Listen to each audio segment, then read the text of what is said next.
Agrarian Reform Agenda of President Duterte. President Duterte Agrarian Reform Agenda focused on accelerating land contribution and providing support. Services to agrarian reform beneficiaries. First, reactivation of Presidential Agrarian Reform Council on FAR. President Duterte reactivation the FAR in 2016, removing counterproductive plan and focusing on land distribution.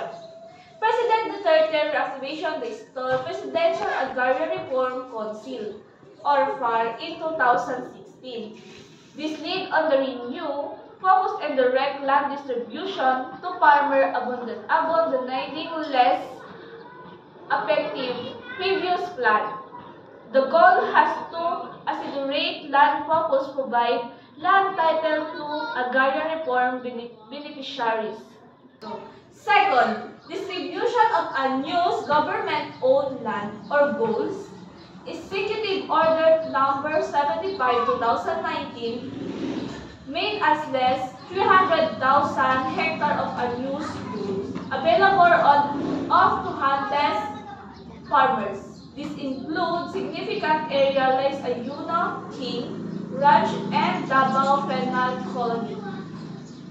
Executive Order Number 75/2019 is the Philippines aim to distribute at least 300,000 hectares of unused government of land or gold.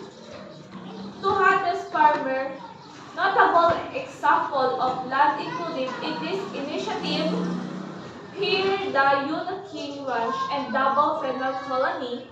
President Duterte mandate the parceling code.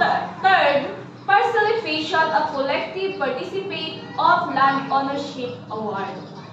Duterte mandate the Department of Agrarian Reform or DAR to subdivide collective CLOA into individual title, providing funding for this process.